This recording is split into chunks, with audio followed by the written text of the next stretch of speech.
বন্ধুরা, ভিডিওর শুরুতেই তোমাদের সঙ্গে একটা কথা শেয়ার করব। সেটা হলো, এখন থেকে আমি ভেবেছি, যেহেতু আমার ছেলের এক্সাম আছে, তো ওর একটু পড়ার চাপ আছে, তাই ভেবেছি একদিন বাদে বাদে তোমাদের সঙ্গে এই ভিডিও শেয়ার করব। প্রতিদিনের ব্লগ শেয়ার করতে পারছি না কিছুদিনের জন্য জাস্ট, কিন্তু আমি একদিনের জন্য ভিডিও একদিন পর পর শেয়ার করলেও প্রতিদিন তোমাদের কাছে আমি ঠিক চলে যাব।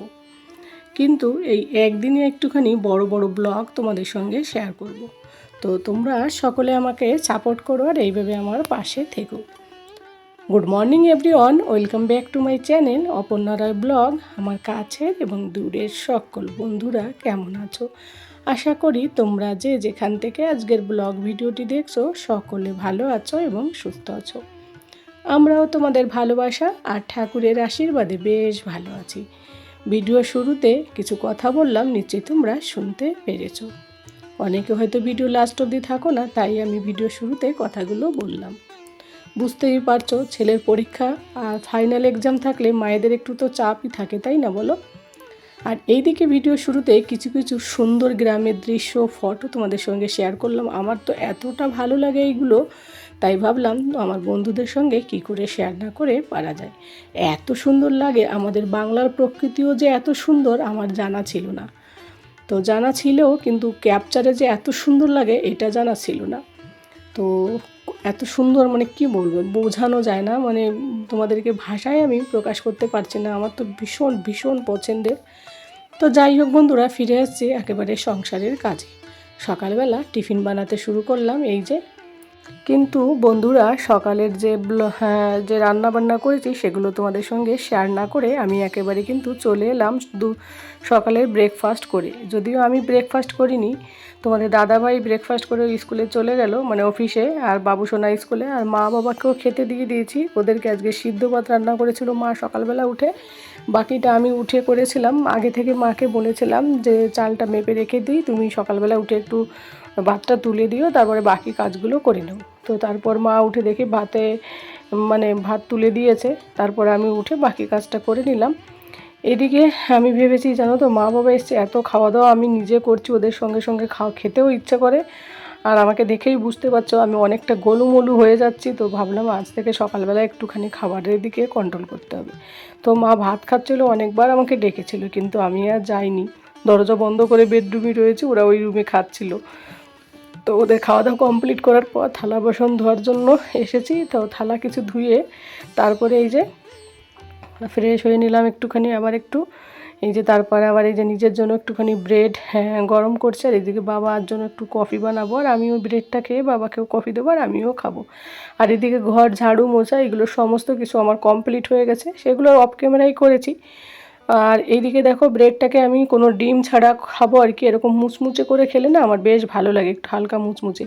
আর এদিকে দুপুরে রান্নার ব্যবস্থা করছি। চিংড়ি মাছ এই যে অনেকগুলো রসুন ছাড়িয়ে রাখা হয়েছে, সর্ষে শাকের তরকারি হবে, আলু ওলকপির তরকারি হবে, টমেটোর তরকারি হবে, শোল মাছ দিয়ে এই যে ওলকপির তরকারি রান্না করবো। এই যে কাঁচা টমেটোর তরকারি হবে।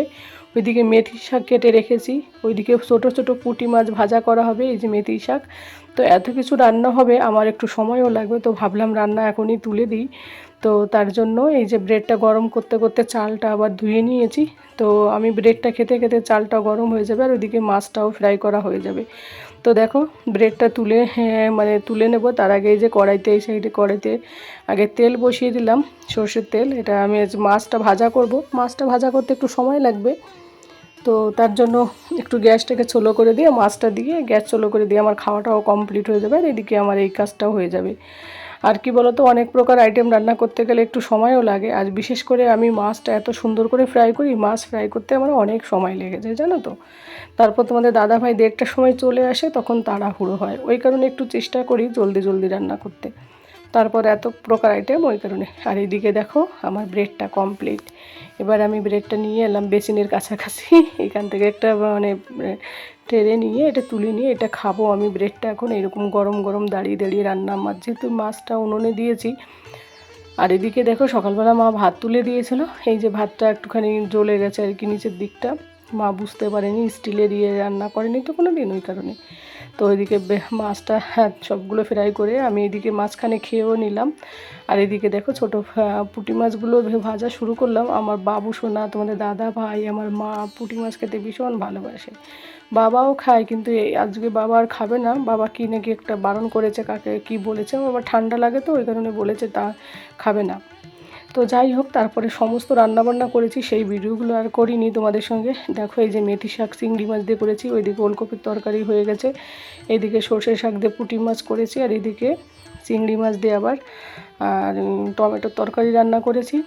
তো বন্ধুরা রান্না বান্না কমপ্লিট করে তারপরে চান দান করে যেই আমি বেরিয়েছি, তোমাদের দাদাভাই অমনি বেরিয়ে পড়লো, মানে ঘরে এলো আর কি। 1:30 বেজে গেল। 11:17 নাগাদ আমি রান্না শুরু করেছি, আর 1:23 আমার রান্না কমপ্লিট হয়েছে। আর চান করে 1:30টার পরপরই বেরিয়েছে, অমনি তোমাদের দাদাভাই এলো। তো ওকে বলছি একটু জল ঢালতে হবে, খাওয়ার জল বোতলে নেই, তো একটু জল ঢালার জন্য ব্যবস্থা করছে। এদিকে আমি ওর জন্য ভাত আর কি তুলে নিচ্ছি। আর তোমাদের দাদাভাই খেয়ে দিয়ে বাবুসোনাকে আনতে যাবে। আর মায়ের চান করা হয়ে গেছে, যদিও মা উপরে ছাদে গিয়েছে জামা কাপড়গুলো মেলে দিতে, আর বাবাও চান করতে ঢুকবে। এখনও গির্জা চালানো হয়েছে অলরেডি। তো বাবা মা আবার খায় না, ছেলেটা আসার পরেই খেতে বসে। অনেক সময় আমি ও আসার আগে মানে আনতে আসবে তার 2 মিনিট আগে আমি ওদেরকে দিয়ে দিই, বাবুসোনাও এসে পড়ে। তো এই যে তোমাদের দাদা ভাইয়ের জন্য ভাত দিয়ে নিচ্ছি, আর আমিও ভাত খেয়ে নেবো। সকালবেলা যেহেতু আমি খাইনি সেইভাবে আমার প্রচুর খিদে পেয়েছে, আর চান করার পরে দেখবে খুব খিদে পায়। আগে তোমাদের দাদাভাইকে তুলে দিলাম, তারপরে আমিও ওর সঙ্গে সঙ্গে বসে গেলাম, দুজনে হাজব্যান্ড ওয়াইফে আমরা খেয়ে নিলাম। তারপরে এই যে তোমাদের দাদাভাই আনতে গিয়েছে, আর চুলটা ভিজে চলো মায়ের সঙ্গে এটা ওটা করে মজা করছিলাম। যাই হোক বন্ধুরা, অনেক দিন তোমাদের সঙ্গে কোনো মানে কমেন্টে তোমাদের পড়ি না, আজকে ভেবেছি তোমাদের কিছু কমেন্টের রিপ্লাই করব। যাদেরটা রিপ্লাই করছি না তারা কেউ কিছু প্লিজ মনে করো না। তো যাই হোক, চলো তাহলে কমেন্টগুলো পড়া যাক।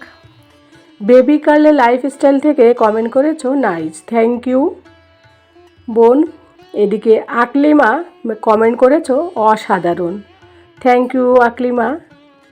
তাসলিমা কমেন্ট করেছো, দারুণ লাগলো, থ্যাংক ইউ তাসলিমা বোন। লিমা হোম ব্লগ থেকে কমেন্ট করেছো, nice video, thank you Lima বোন।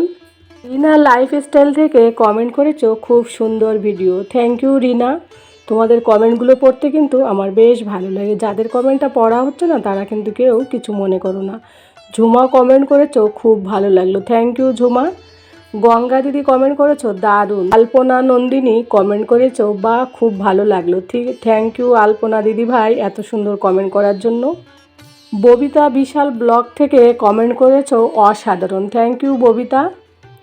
ইউকে মাল্টি ব্লগ কমেন্ট করেছো, beautiful video, big like, thank you UK. সবসময় তুমি কমেন্টে বিগ লাইক যে ওয়ার্ডটা লিখো, বেশ মজা লাগে, তোমার ওই কমেন্টটা পড়তে বেশ ভালো লাগে।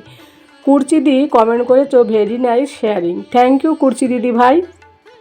সুলেখা সোরেন কমেন্ট করেছো, খুব সুন্দর হয়েছে, থ্যাংক ইউ সুলেখা। শ্রাবণী রান্নাঘর থেকে কমেন্ট করেছো, খুব ভালো লাগলো ভিডিওটা, thank you Shrabani. Soma Bose comment করেছো, মাছটা সুন্দর, thank you Soma. Chandana blog থেকে কমেন্ট করেছো, খুব ভালো লাগলো ভিডিওটা বোন, থ্যাংক ইউ চন্দনা দিদি ভাই। জাইফা হ্যাপি কমেন্ট করেছো, সব মিলে খুবই ভালো লাগলো ভিডিওটা, অনেক অনেক ধন্যবাদ জাইফা। কবিতার কথা কমেন্ট করেছো, দারুণ হয়েছে রান্না, থ্যাংক ইউ দিদি ভাই। উষা কিচেন ব্লগ থেকে কমেন্ট করেছো, খুব ভালো লাগলো দিদি ভাই, থ্যাংক ইউ উষা বোন।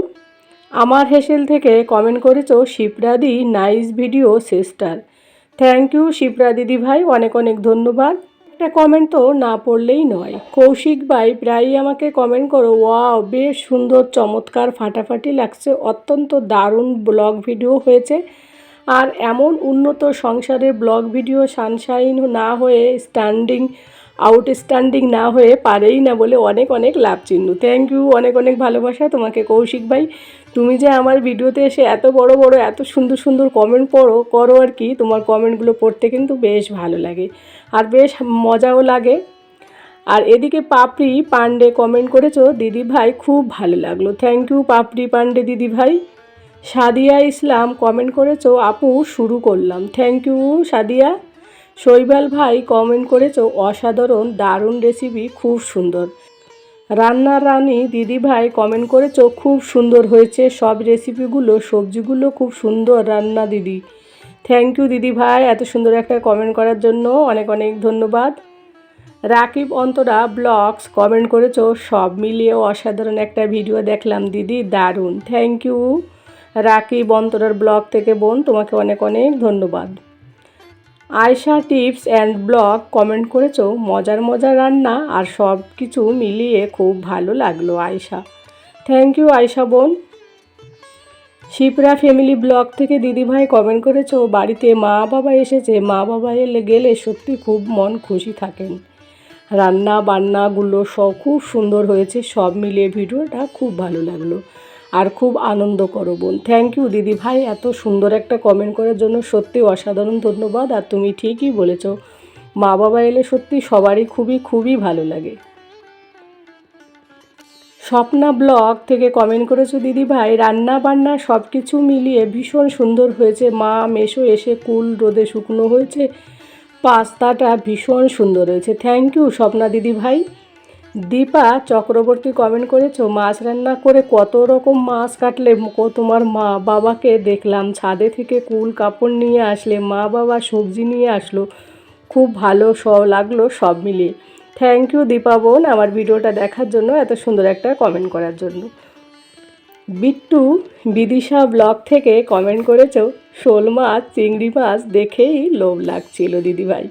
থ্যাংক ইউ এত সুন্দর একটা কমেন্ট করার জন্য। এদিকে জয়া দে কমেন্ট করেছো তোমার পাস্তা দেখে খেতে ইচ্ছা করছে। জয়া বোন চলে আসো, থ্যাংক ইউ কমেন্ট করার জন্য। আর চলে এসো, পাস্তা খেতে এলে দিদির বাড়িতে চলে এসো, সব সময়ের জন্য তোমাদের জন্য দরজাটা আমার খোলা থাকবে সব সময়, যার যখন মনে হবে ঠিক চলে আসবে আমাদের বাড়িতে, তোমাকেও কিন্তু সুন্দর করে পাস্তা রান্না করে খাওয়াবো। তো বন্ধুরা তোমাদের কমেন্টগুলো পড়তে কিন্তু বেশ ভালো লাগে। আর এদিকে দেখো বাবু সোনা মা বাবা ওরা সবাই খাবার খাচ্ছে আর আমি কিছু জামা কাপড় গোছগাছ করলাম। আর এর মাঝখানে তোমাদের দাদা ভাই অফিসের দিকেও বেরিয়ে পড়লো।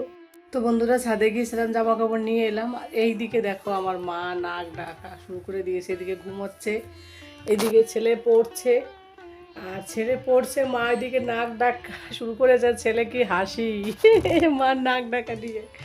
এই দেখো আমার পাগল মাম্মা নাক ডাকে, পাগলি মাম্মা, পাগল না পাগলি, মেরা পাগলি মাম্মা মা নাক ডাকে।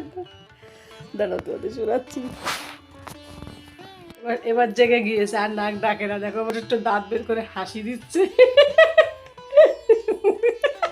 আমি ব্লগ বানাচ্ছি না যদি মা হাসছে।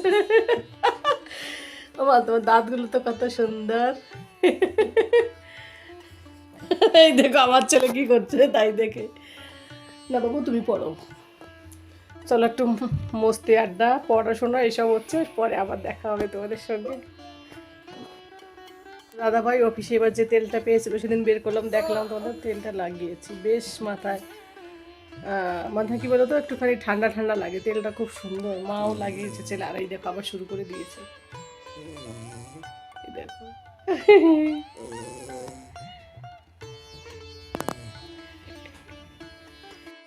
এরপর বন্ধুরা ফিরে এলাম বিকেলবেলা।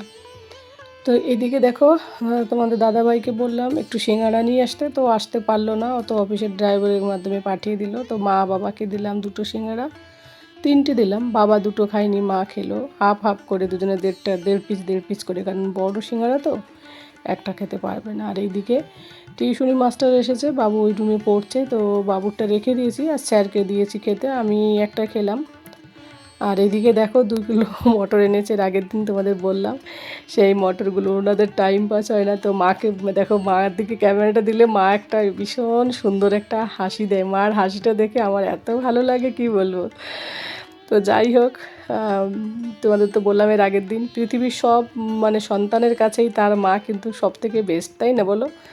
তো মা বাবাকে বললাম, বসে বসে বাবাকে বলেছিলাম, মাকে না। বাবা সারাক্ষণ বসে থাকে আর বোরিং হয়, তো বললাম না মটর ছাড়াও। তো 2 কিলো মটর দিয়েছি দুইজনকে। বাবা বসে বসে একটা একটা ছাড়িয়েছে। তো বাবাকে মা বলেছে তুমি কম ছাড়িয়েছো, আমি বেশি ছাড়িয়েছি। বাবা অমনি রেগে গেছে, বলছে না আমি ছাড়িয়েছি। তো যাই হোক, বাবাকে বললাম বাবা তুমি একটু মায়ের মতো হাসি দাও। তো তো বাবাও দেখো একটু একটু করে মিষ্টি মিষ্টি হাসি দিচ্ছে। তো মা বাবা দুজনে মিলে মটর ছাড়ালো, ওদের সঙ্গে আমিও কিছু ছাড়িয়ে রেখে দিই, মানে ছাড়িয়েছি পরে আর কি। আর এই মটরগুলো ভেবেছি রেখে দেবো। তো কীভাবে রাখবো এরও একটা কিছু অবশ্যই একটা ভিডিও তোমাদের সঙ্গে শেয়ার করব। তো এই মটরগুলো ছাড়িয়ে তারপরে রাতের বেলায় স্টোর করার চেষ্টা করব। আর এইদিকে উপরের থেকে ফোন করলো, উপরে মানে উপরে যারা থাকে আর কি, নব্বের মা ফোন করে বললো আরিনের পাপা লিট্টি চোখা খেতে ভালোবাসে, তো পাঠিয়ে দেবো। আমি বলছি হ্যাঁ ঠিক আছে দাও। তো নব্বের মাধ্যমে পাঠিয়ে দিলো। ওই যে বেগুন আলু ভর্তা টমেটো পেঁয়াজ দিয়ে, আর এদিকে 5খানা লিট্টি। আমরা 5জন, ওই জন্য বাবুসোনা যদিও খায় না, কিন্তু খেতে মোটামুটি ভালোই লেগেছিলো, যেহেতু বাড়িতে বানানো জিনিস খেতে কার না ভালো লাগে বলো। আর উপরে যে আমরা পিকনিক করেছিলাম, যে কয়লার উনুনটা, ওই উনুনেই বানিয়েছে। বিকেলবেলা যখন আমি ছাদে জামাকাপড় মেলতে গেছি তখনই আমি দেখেছি জ্বলছে, তখন আমি ভেবেছি কিছু একটা বানাবে হয়তো। তো আমাদের দেবে ভাবিনি, তো দিয়ে গেছে, ওইগুলো খেয়ে নিলাম। আর এদিকে তারপরে বাবু সিঙ্গাড়া খেলো। আর তোমাদের দাদাভাই মাঝখানে চলে এসেছে ওইটা দেওয়ার আগেই। তো স্যার চলে যাওয়ার পর বাবু সিঙ্গাড়ারগুলো খেয়ে দেয়, আর তোমাদের দাদাভাই লিট্টি চোখা খেয়ে তারপরে যে বাবু সোনাকে পড়াতে বসেছে। ওকে পড়ানো নিয়ে পুরো পাগল তোমাদের দাদাভাই। আমাকে তো চেনেই না, বাবুকে যখন পড়াতে বসে তার জন্য বললাম মাথা পাগল। তো আমি এখন মায়ের সঙ্গে দেখি মা কী করছে। তো দেখলাম মা ওই যে কিছু ধর্মীয় বুক আছে, সেই বুকগুলো পড়ছে বসে বসে। আর মায়ের সঙ্গে আমি একটু মস্তি করলাম, মাকে বললাম মা একটা স্মাইল দাও। তা মা মানে ঠাকুরের ইসে মগ্ন। তো এখন ভেবেছি খাওয়া দাওয়া রাতের বেলা ডিনার সবার কমপ্লিট। ওই লিট্টি চোখা খাওয়ার পর বাবুকে পড়ানোর পর তারপর আবার একটু রুটি করা হয়েছিল। আর ওইদিকে বাবাকে বলছিলাম নাঙ্গু হয়ে বসে রয়েছে, কারণ মানে জামাটাও খুলে ঘুমিয়ে পড়বে বাবা এরকম। তো তাই বলছিলাম আমার নাঙ্গু বাবা কি করছে। তো আমি বাবা মার সঙ্গে একটু মস্তি আড্ডা এইসবও করি, বেশ ভালো লাগে, ওনাদেরও ভালো লাগে। তো তারপরে এই যে পাগলের মতো আমি এবার কি করেছি বলো তো, সোয়েটারটা না খুলে থালা বাসন মাজতে শুরু করেছি। তো তারপরে মাঝখানে আবার পথে দেখলাম যে সোয়েটারের হাতাটা নষ্ট হয়ে যাবে, এঁঠো জল লাগবে, তখন আমি এবার সোয়েটারটা চেঞ্জ করলাম। আর রাতেরবেলা কী করেছি সেটা তো তোমাদের দেখানো হলো না আর বলাও হলো না। রুটি করেছিলাম, মা বাবার খায়নি, যেহেতু লিট্টি চোখা ওই সিঙ্গাড়া খেয়ে ওদের আর খিদে লাগেনি, তো ওরা আর কিছু খায়নি। তোমাদের দাদা ভাই 2টো রুটি দুধ দিয়ে খেয়েছে, আর বাবু সোনাও দুধ রুটি খেয়েছে, আমি আর খাইনি, কারণ সিঙ্গাড়া খাওয়া হয়েছে রাতের বেলা। একটা লিট্টি চোখা খেয়েছি এই সব নিয়ে। আর লিট্টি চোখার মধ্যে কি বলো তো, ছাতু থাকে, তো আর ছাতুগুলো দেখবে ছাতু খাওয়ার পর জল খেলে না পেটটা এমনিতেই ভরে যায় আর কি। তারপরে রাতের বেলা একটু কমই খাই। আর এদিকে দেখো হ্যান্ড ওয়াশ করে আমি জলদি জলদি করে সোয়েটারটা খুলে নিলাম। তারপরে এই যে সমস্ত বাসনগুলো ওয়াশ করতে লেগে পড়লাম। যারা একা হাতে নিজের হাতে সংসারে ঘরে বাইরে সব কাজ করো তারাই জানো। আর যাদের বাড়িতে কাজের মাসি থাকে, থালা বাসন ধোয়া লাগে না, ঘর ঝাড় দেওয়া লাগে না, মোছা লাগে না, তাদের অতটা হয়তো চাপ হয় না। এটা কিন্তু থালা বাসন কিন্তু অনেক হয়, 2জন মানুষ হোক আর 1জন মানুষ হোক। তারপর বাবা মায়ের এই টিফিন বানানো, এটা ওটা চা বানানো, এত থালা বাসন হয় 3-4 বার করে, কি বলবো, এগুলো করতে করতেই মাথা খারাপ হয়ে যায়। তো সকাল থেকে মানে সারাদিন এইভাবেই ঘরে বাইরে সমস্ত কাজগুলো একা হাতে পরিষ্কার পরিচ্ছন্ন গুছিয়ে টুচিয়ে করার চেষ্টা করি, যতটা পারি চেষ্টা করি হাউস ওয়াইফ হিসেবে। তারপরে এই যে বাসনগুলো রয়েছে সবগুলো ধুয়ে পরিষ্কার করে রেখে দিলে কী হয় বলো তো, সকালবেলা আবার টিফিন বানাতে হয়, তো তখন আর চাপ হয় না। নইলে সকালবেলা উঠে ঠান্ডা বাসন ধুতে ভীষণ বিরক্ত লাগে। খুব একটা প্রবলেম না হলে বাসন মানে ঠান্ডা বাসন আমি রাখি না, রাতের বেলায় কমপ্লিট করার চেষ্টা করা হয় আর কি। আর এখন রাতে অনেক রাত হয়ে গেছে, যদিও সবাই ঘুমিয়ে পড়েছে, রাত 11টা বেজে গিয়েছে। আর আমাদের ঘুমোতে ঘুমোতে সেই 12টা বেজে যায়। ওইদিকে ভোরবেলা আবার উঠতে হয়, ছেলের এক্সাম বলছি, স্কুল থাকে, টিফিন বানানো, ছেলেকে চান করে স্কুলে পাঠানো হয়, নইলে দুপুরবেলা আসতে আসতে 2:10-15 বাজে। তো চান করতে লেট হয়ে যায় শীতের দিনে, ওই জন্য ছেলে সকালবেলা চান করেই যায়। তোমাদের দাদাভাই থাকতেও ওই চান দান করিয়ে দেয়, ততক্ষণে আমি টিফিন বানিয়ে নিই। তো ওই রাতের থেকে চিন্তা ভাবনা করা হয় সকালে কি করা হবে না করা হবে। আর এদিকে কিছু কাচের বাসনগুলো ছিল সেইগুলো একটু বেশি করে রেখে দিলাম, কারণ ইদানিংকাল না হাতের থেকে কিছু না কিছু জলদি কাজ করতে গেলে না ভেঙে যাচ্ছে কাপগুলো বিশেষ করে। তো মনটা ভীষণ ভীষণ খারাপ লাগে, যেহেতু আমি চা প্রেমী। তো চা কাপ, চা পাতা সব কিছুর প্রতি আমার একটা আলাদা ভালোবাসা রয়েছে। তো যাই হোক বন্ধুরা, থালা বাসনগুলো দেখো সমস্তগুলো কমপ্লিট হয়ে গেলো। আর ওইদিকে মটরগুলো করে যেভাবে করার জন্য করেছি সেটাও করা কমপ্লিট হয়ে গেছে। সব কিছু অফ ক্যামেরায় করেছি, তোমাদের সঙ্গে শেয়ার করলাম না। এইদিকে তো বাবু সোনারও প্রায় পড়া কমপ্লিট। তো এখন এই থালা বাসনগুলো ধুয়ে ভেবেছি রান্নাঘরটাকে পরিষ্কার করে তারপর শান্তিতে বিছানায় গিয়ে পিঠটা ঠেকাবো। কী বলো তো, রান্নাঘর যদি পরিষ্কার না থাকে না, সকালবেলা উঠে ওই অগোছালো দেখতে ভীষণ বিরক্ত লাগে। যদিও আমি রান্না করার সময় গ্যাসটা পরিষ্কার রান্না করি, আর একটু তেল পড়লে সঙ্গে সঙ্গে একটু মুছে নিই। ওই জন্য গ্যাসটা অতটা নোংরা হয় না। তবুও রাতের বেলা ঘুমানোর আগে একটু হাত বুলিয়ে দিলে না বেশ ভালো লাগে, একটু ফ্রেশ ঘুম থেকে উঠে দেখতে বেশ ভালো লাগে। তোমাদেরকে হয়তো অনেকবারই বলেছি গ্যাসটা চেঞ্জ করব, তো কবে কেনা হবে জানি না। দেখি বাবুর এক্সামের পরে হয়তো ভাবছি তখনই কেনাকাটা করব। তো যাই হোক, আর এই যে গ্যাসের পিছনের দিকটা নিচের দিকটা আর কি যদি পরিষ্কার না থাকে, এখানে দেখবি পোকা আরশোলা ওটা জমা হয়। তাই সব সময় চেষ্টা করি গ্যাসের নিচের তুলে গ্যাসের ওইটাও ভালো করে পরিষ্কার করতে। আর ইদানিংকাল মাছ বেশি রান্না করা হচ্ছে, তো তেল চিটচিটিটা একটু বেশি হয়ে যাচ্ছে ঘরে, জানো তো। যদিও দুপুরবেলা রান্না করে পরিষ্কার করেছি, রাতে সেইভাবে কিছুই রান্না করিনি, সবজি টবজি কিছুই রান্না করিনি, শুধু চাটা। তার জন্য একটুখানি হালকা এদিকে একটুখানি ন্যাকড়া দিয়ে হাত বুলিয়ে নিচ্ছে। আর একটু রুটি করেছি, রুটির একটু পাউডার থাকে যেহেতু, সেই কারণে। তো যাই হোক বন্ধুরা, আজকের ব্লগ ভিডিওটা অনেকটা বড় হয়ে গেল। জানি না কে আমার কথা শুনছো, যারা শুনছো তাদের সকলকে অসংখ্য ধন্যবাদ, যারা শুনছো না তাদেরকেও অনেক অনেক ভালোবাসা আমার ভিডিওটা সম্পূর্ণ দেখার জন্য। তোমাদের আর যদি ভালো লাগে অবশ্যই একটা লাইক করে দিও। আর এদিকে দেখো মা এই ফুলগুলো ধুয়েছে, তো খুব সুন্দর হয়েছে, একদম পরিষ্কার। তো এখন অনেক টাইম হয়ে গেছে, তো এখন ঘুমিয়ে পড়বো। তো ব্লগটা বড় করবো না। সকলে ভালো থাকো, সুস্থ থাকো এবং সাবধানে থাকো। দেখা হবে তোমাদের সঙ্গে পরবর্তী কোনো ব্লগে। Bye bye, tata.